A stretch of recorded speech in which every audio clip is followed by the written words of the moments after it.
Okay, what else did you find? People looking at artwork. People looking at artwork?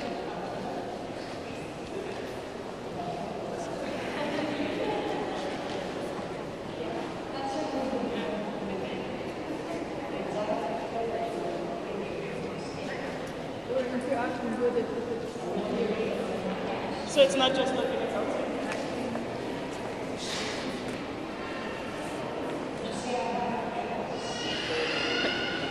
You seem really far away. The acoustics in here are pretty awful, so I have to keep going. What else did you focus on? Labels. Labels? Instruction that tell you not do this, do this. Oh, okay.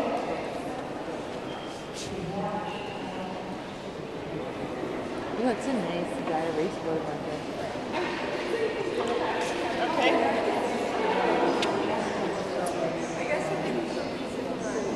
Similar? Instead of artwork, see how the experience is guided. So more like the Lighting? wall colors. Yeah, where you see like medicine. Okay, so furniture, lighting. Yeah, just everything from the art. Yeah, that's what I kind of expected would happen, yeah. It took some pictures of right angles. Writing? Right angles. Right angles. Like this. So lots of those? Yeah.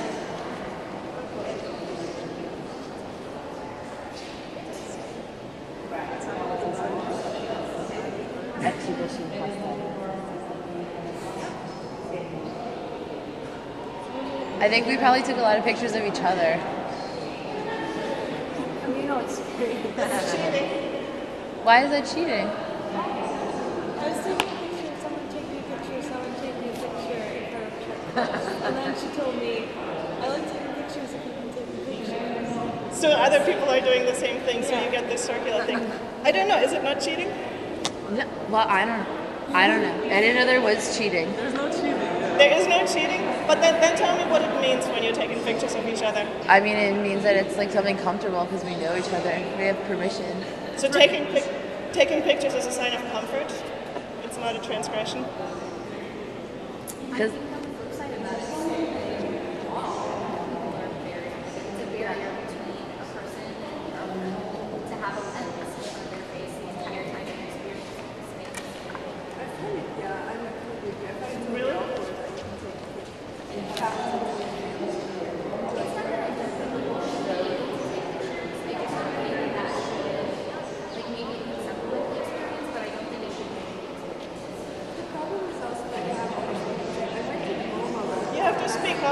we're gonna have to get closer. And then all these people having their friends take pictures of them and then they would Yeah. so They don't awkward. like actually look at it. They just like It just post becomes this tourist site and it's so bizarre. I mean, I don't think it should be banned, but it was so awkward. It was the first time where we felt like, I feel like it's really bad. Like they're trying to look at something and then something gets in front of you to like post it, like. Oh, so people are actually interfering with each other's looking. I liked the experience because it was something totally new. Because I had my camera and I didn't feel pressured to look at the artwork. So it was really liberating because I didn't actually I experienced the museum without looking at any of the artwork, and I really loved it. And I was just in fragments, and then the whole time it was actually my own creative artistic experience. I didn't take any whole pictures, just fragments. Yeah. And I was playing the settings on the camera. It was really a pleasant experience because I wasn't like, oh, what is this? So what is the pressure, what is the nature of the pressure you didn't feel anymore? Not having to engage. I didn't feel like engaging fully in my attention. You don't have to. Yeah. You don't have... You don't have to think about it. Like you're kind of that you're focused on something else, which is like composing. You're put in a space and you're supposed to act a certain way also. Right, we've been talking about this a lot in the program, right? How a museum is also coercive of various behaviors. Yeah. And you didn't have to, I felt like I didn't have to do it. That's very nice. So the barrier, it's like the barrier leads to the comfort almost, right? Because you're not so close anymore, it becomes one of these method experiences.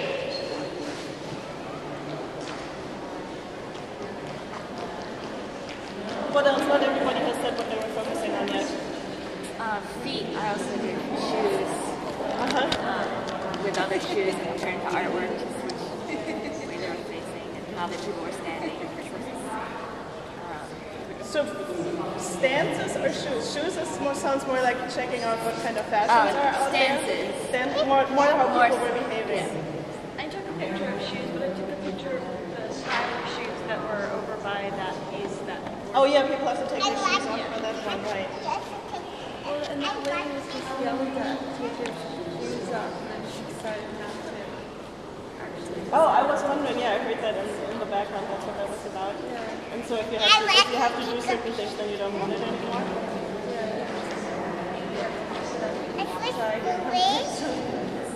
Right. Who knows what kind of socks are in those shoes? Okay. What other things? I found that I was focusing on how people with clustering works. So clusters and stances, that's related to each other. So those are, it's like so far this is about you. Body language. And let me see. This is about people. The body language part. This is about the museum. So we put the clusters in here. I found myself wanting to take like 4 pictures in a row because I wanted to capture the amount of time they took to draw. Yeah. How they were, but and then you would see some people go like right up close, but then not even step back to look at it. But then sometimes you would see someone who looked really close, and then step back, and look at them like, okay, that's good. That's right. That's like you know how to drink wine, right? You swirl it first and then you taste it, so you know how to like appreciate an image appropriately, so you can behave yourself. So it's a connoisseur. Yes. It's like this, how much time is that with it, but then also the distance away from it. Yeah, they love that camera. Did lots of people take photographs besides you? Is everybody photographing in the museum these days? Everyone is? And there's way more people than you thought were going to be here, huh? No, it's Totally packed. packed. Absolutely expected it to be people. Yeah. Did anyone go into the Susan Phillips room that was black? Yeah.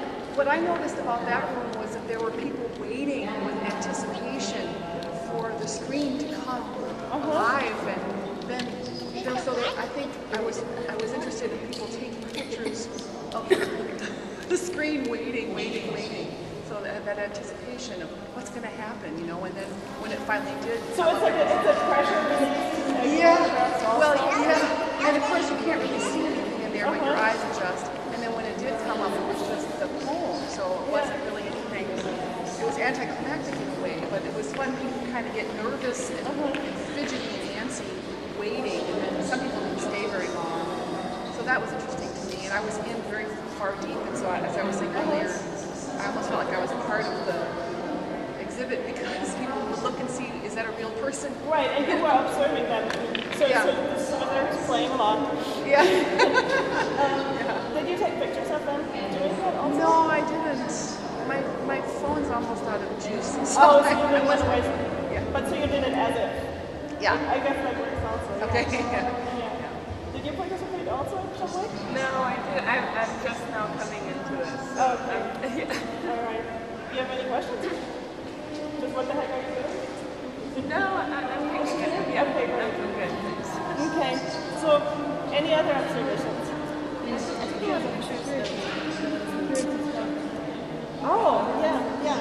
And how did they like that, or did they notice it?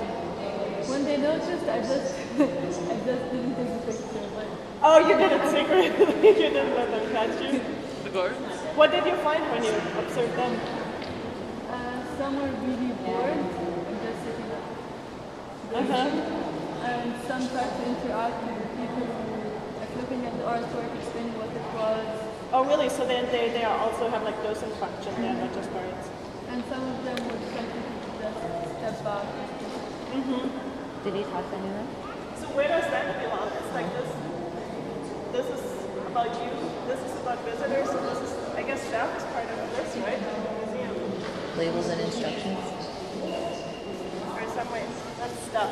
Yeah. Okay. I was also taking pictures of how we're going about different things from how individuals are going on this. Like when there's some groups where one person can kind of like follow the leaders and then straggle behind to not be together and people are kind of looking at it. That's also interesting because it's true. You think of the museum as something you do individually, right? It's just you and the image. And there are lots of groups around here, and there are different behaviors if you're in a group than if you are by yourself. True. Yesterday I was at the Art Institute and this one kid was like telling the whole group what to think, kind of, and like insulting the word. That's stupid. That's not very visual. And they were all just like. That sounds like a performance piece. It's like the next Andrea Fraser giving different types of tours. Sounds like it. I took pictures of a lot of like interstitial spaces, like the space between paintings, and like the space between like the painting and the wall, and like the corner. And did that, like, do you feel that you learned something from it? Kind of. I mean, except for like one room, and just like everything's so like it's just painstakingly measured out, and there's still like this like very rigorous adherence to like modernist formalism in terms of the space. Which room didn't? That's like imposed over pretty uniformly. So there's a certain generosity. Generosity of space, definitely. So it's like you went into one room and it was just like drowning. Like it just felt so tiny because the room was so big, and like the paintings were like, you know, like. Yes. I mean, that's another thing that you notice when you're looking through the camera, how the scale is changing. You're suddenly much, much, much further away from everything. Yeah. It's like photographing the moon, right? You think it's gigantic and then it's just a teeny little spot. And if you're photographing something here, it gets really small also, unless you're right in front of it. Is there anything you found most intriguing? Or like, let me ask you this, do you find patterns in what you are doing? In what you were taking out of this?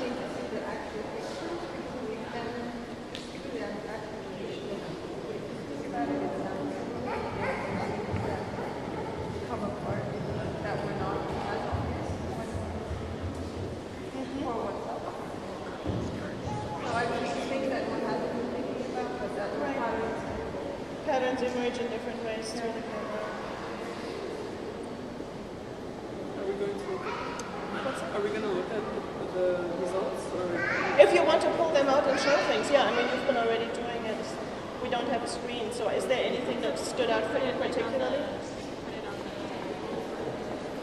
Yeah, I would love for you to put the pictures that are most meaningful to. I mean, that's what we talked about before, right? Depending on what comes out, that we can collect those and that you can even comment on those later also, so we don't need to finish everything right now.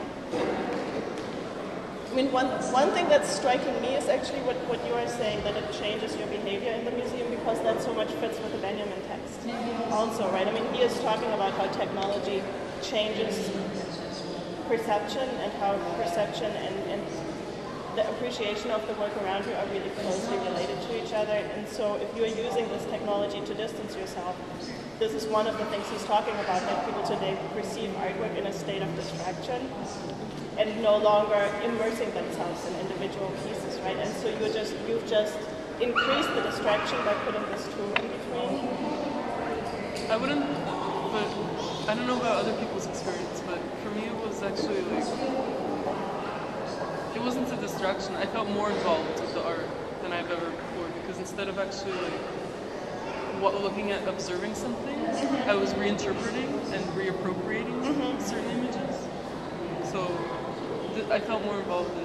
Right, and you said you felt more creative. Yeah.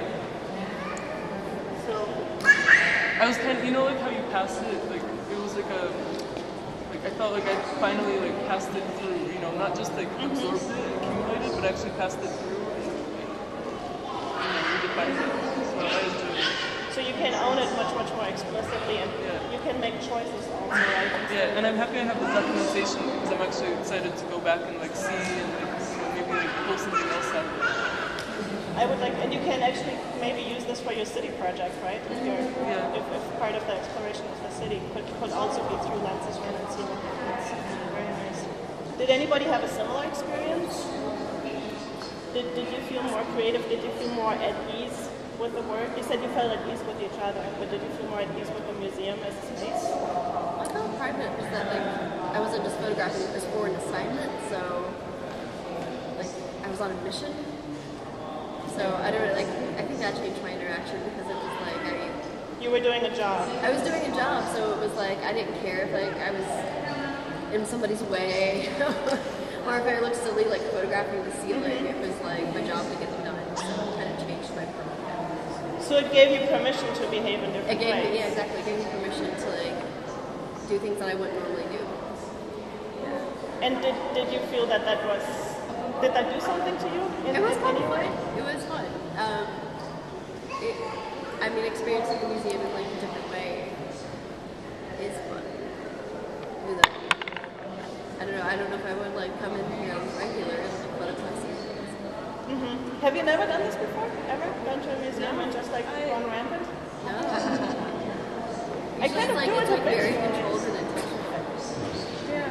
No, I've done it before. I just never thought about it that this, this is sociological method until I found the technique. This is really interesting. You can argue for that in more complex ways than it's just something that you do. I found myself more uncomfortable with it. Like I kept finding myself seeking out like hiding places or like organized seating spaces, I guess, which was strange. Would you place yourself there? Like would you sit over there for a while? Like not even just like to hide taking pictures, but just like to like comfort myself. Like I kept finding myself going in there or like to the little seating area over there or like little pods.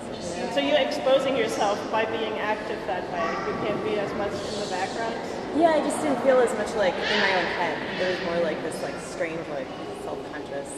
So that's almost the opposite, right? You feel more creative because you're up for the adventure, and you feel a little bit overwhelmed by being like becoming a focal point yourself. That's interesting. So it depends also on like kind of what your preferences are, how you're reacting to it, and how you. So is that reflected in your images? Like, did you document that then? Yeah, like almost all of them are like the corner in between like the like the orange, like inside of there, like in the little house. Yeah, they're all like tiny little spaces.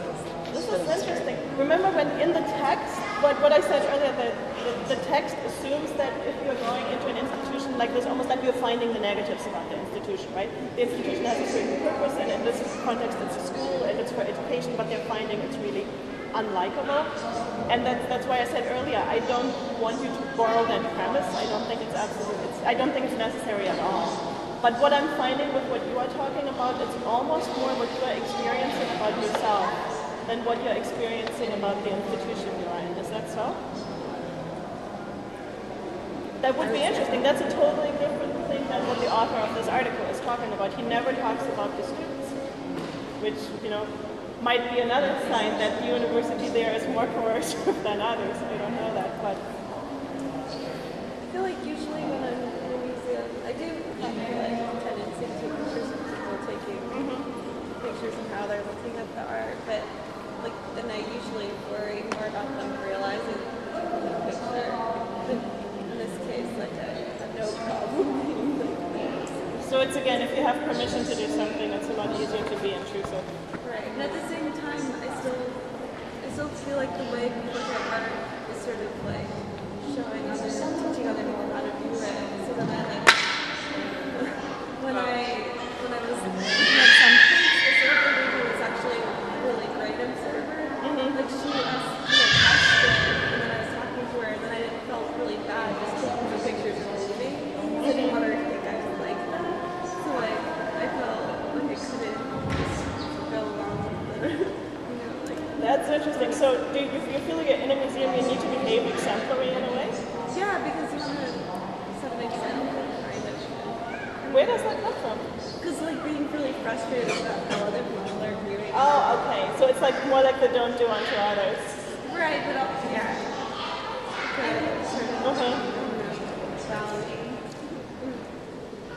So any of the things you've noticed about yourself, do they reflect back on the institution anyways? Like, can we get there through a back door? If you are noticing enjoyment of creativity or dislike of exposure, of your own exposure, does this go back to what is happening here? Since for me, even though I knew we were allowed to take photos, I never wanted to take one in front of the security guard. Oh yeah. I always, I felt like I was breaking the law. Yeah. So there's still a really strong perception of authority, clearly. Well, what are the rules about taking pictures? No flash. No flash is the only one, and I actually asked for permission to do this in advance, and you knew that we had the permission. So nobody needed to be under the assumption that we were breaking. We weren't like rogue videographers. Oh, that's the other thing I wanted to ask. You have a video camera.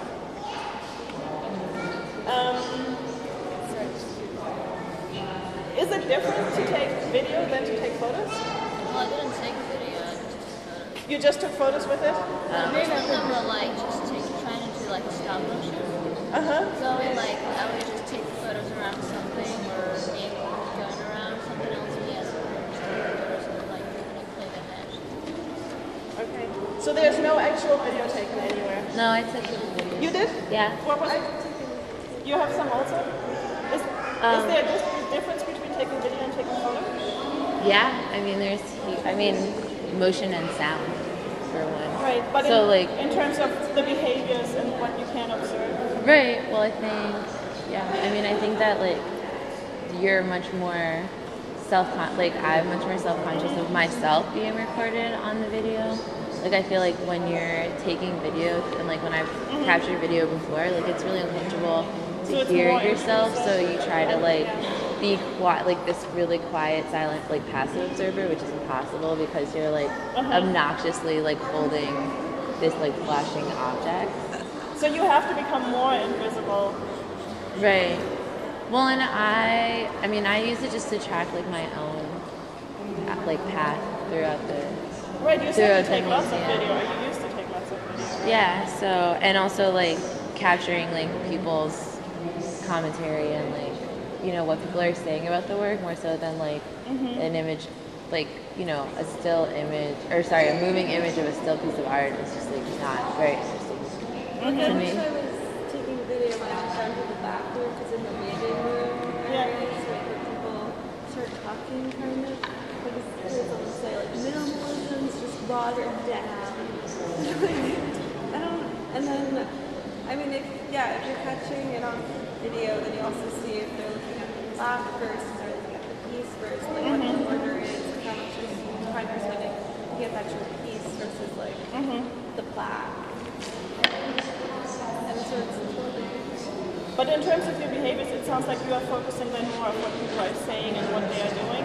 And then if you're photographing it, it's more about framing something. So it seems like a photo is still way more abstract, and the video is much, much more about people. But then when you take the photo, you also sometimes catch something that you didn't notice. And that like reveals the side that might not have been to you. So you might have reacted to something, but you didn't know what it was at the time, and you find that out. And then the video, so maybe it's more like a frame because you're controlling it. And then just that period of time. When it's narrative too, because you're like, I'm gonna, like you set up like this, like I'm gonna film from here to here, or like you're gonna film until something happens, or like you're gonna try to get these people doing this. You can't really this activity. Right, but there was another moment you said it's kind of boring to film static things. Yeah. And so it's kind of nice because with a photograph you make everything static. So you make the people static in front of the static images, and with the video cameras you kind of almost can animate the images that you're seeing around the piece. So it seems to be a totally different story. We'll see. We'll see when it's all uploaded. Yeah. So can you go back to this one more time, like what you just did? You said it makes you notice your own behavior in different ways. Can we collect one more time how it makes you see the museum differently? Maybe through the lens of your own behavior, of becoming aware of your own behavior also. Like we discussed in other classes, the museum kind of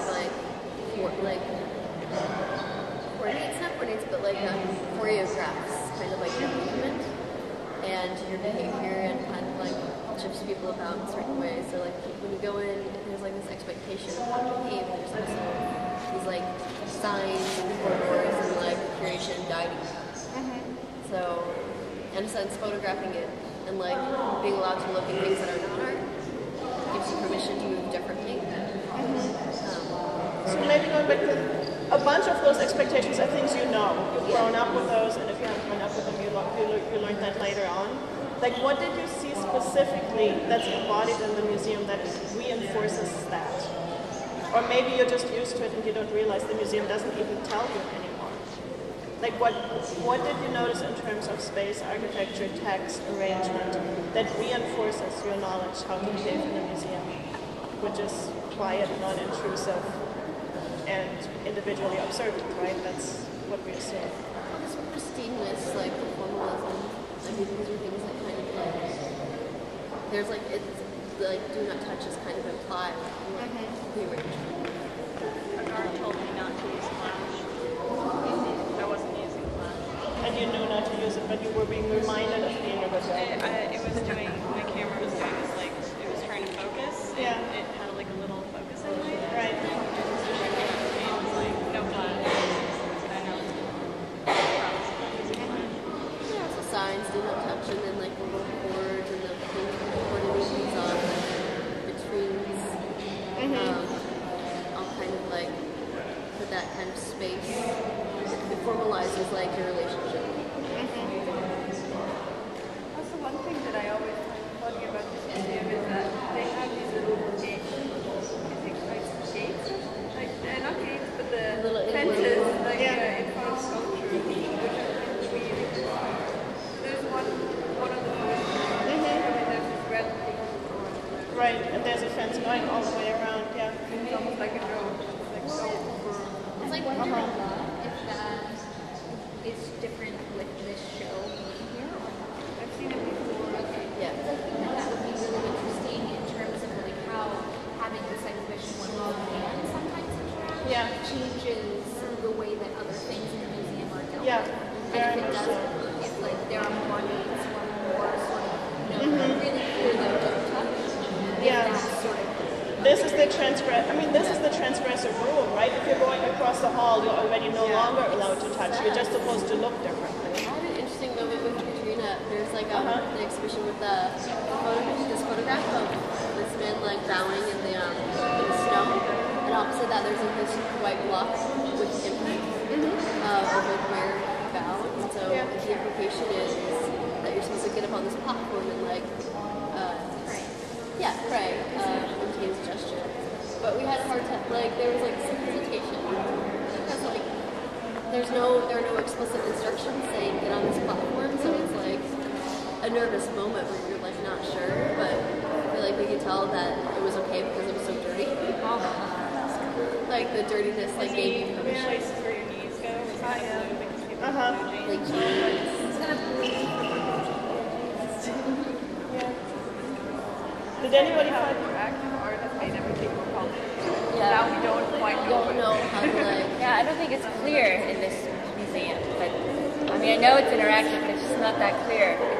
right? And each piece has its different limitations, right? Right, I think there's this one you can look, some but things you can't move it touch. around. Right. Then you can't climb on this. But Right, you can which is sit on the bottom.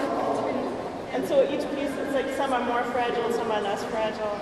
And there's definitely things I'd like to touch in that room. Right, and so you're being conditioned to do it in here, but to a degree. So maybe that's what's happening, but that has to do with you becoming so much more self-conscious throughout. Maybe if we did the same thing, like if we did it in the Art Institute, where there's no mistake how to behave at all, there's nothing in practice. There's one piece in the Is there one piece? well, there's in the contemporary wing. I was there last week, and the curator was talking about there's a platform you can walk on. Okay. Right. Oh, there's one there. Yeah. But it's confusing because there's a similar piece. There's a piece next to it that it's easy to sit on, but you can't sit on, you can't touch. But they're right by each other. So there's one of those confusing moments. There's always that Felix Gonzalez tourist piece that's like never down with Kenny, which of course you interact with kind of take one away. You can't like stick your hands through it. Like the behavior for that one is like very specific. It's like this